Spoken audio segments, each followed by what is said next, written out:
Welcome to Old Guy Gaming Network for another episode of interesting places to visit in Microsoft Flight Simulator. Today, we visit Belfast, Ireland, specifically the shipworks where the Titanic was built. The White Star Line commissioned 3 ships, the Olympic, the Titanic, and the Britannic. They were all built right here in Belfast by the company known as Harland and Wolff. We are coming up on, well, I'm going to start with Titanic and Olympic, and I'm assuming Britannic, were built. These are what's called the slipways. This is where the building process started. Titanic was built here. Olympic was built alongside her right there. She was laid down on the 31st of March of 1909. And she was, for the next 14 months, the building of the Titanic and continued right here.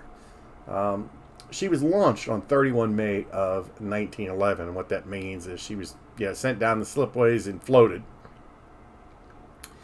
And she was moved over to this dry dock for what's called the fitting out process. Now, she spent from 31st of May of 1911 until the 2nd of April of 1912. And that's when she was completed and taken out of her dry dock there. Now the memorial, the slipways are very well preserved. Today they actually have like LED outlines of the ships, so you can get sort of an idea of how big they were.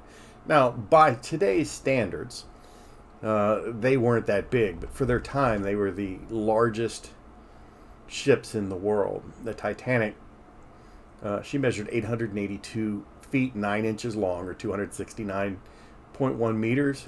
She was 92 feet 6 inches wide, or 28.2 meters. She drew 34 feet 7 inches, or 10.5 meters. She had 9 decks. She was powered by 24 double-ended and 5 single-ended boilers, feeding 2 reciprocating steam engines for the wing propellers and a low-pressure turbine for the center propeller. She had an output of 46,000 horsepower. She had, like I said, 3 three-blade propellers. Her cruising speed was 21 knots. Her maximum speed was 23 knots. Now, what's funny is, like, I'll be honest, when I was reading that, I'm like, wow, she wasn't as fast as I thought she was. But when you consider the time, the Earth, 1909 is when she was laid down. When you consider the time, that was really, really, really fast. So, like I said, that this is where the building started. Boom, they floated her out, took her down, put her in dry dock here for the completion process. Now, her builders, Harland and Wolff, are still in business today. Actually, these are their cranes. I was going to say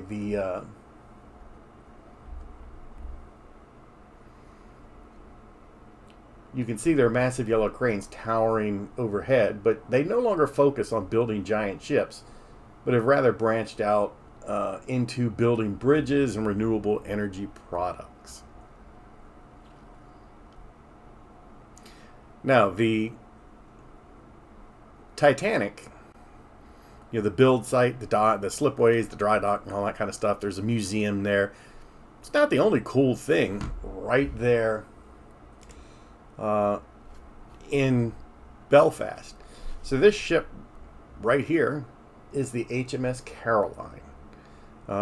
She was the longest or second longest serving ship in Royal Navy history.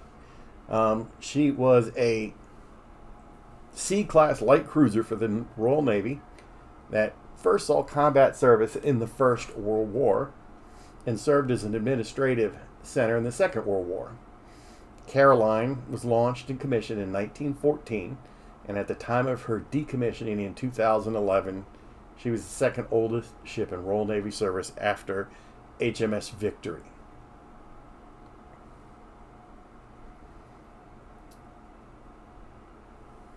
Caroline was one of the last remaining British First World War light cruiser in service, and she is also the last survivor of the Battle of Jutland still afloat. She is one of only 3 surviving Royal Navy warships from the First World War, along with the 1915 Monitor HMS N33, who's in a Portsmouth dockyard, and the Flower-class sloop HMS President, formerly HMS Saxifrage, usually moored on the Thames at Blackfriars, but as of February 2016, and number 3 Baseham in Chatham.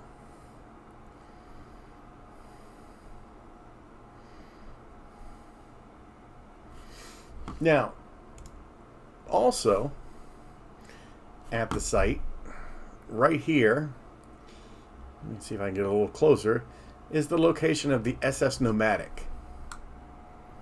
Now, the Ss Nomadic is a former tender of the White Star Lines. She was launched on 25th of April, 1911, in Belfast. She was built to transfer passengers and mail from RMS Olympic and Titanic. She is the only surviving vessel designed by Thomas Andrews, who also designed the Titanic and the Olympic, and is the only White Star Line vessel in existence today.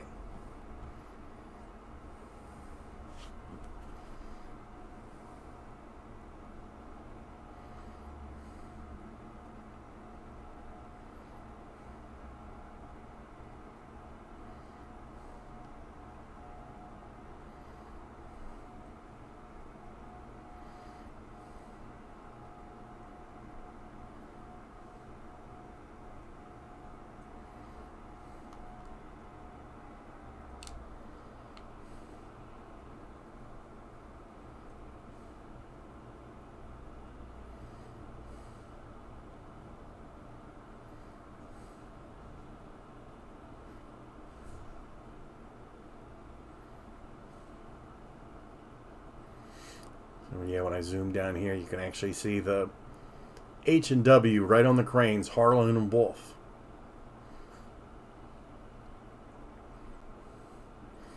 It's crazy thinking about the builders of the Titanic still in business after all these years.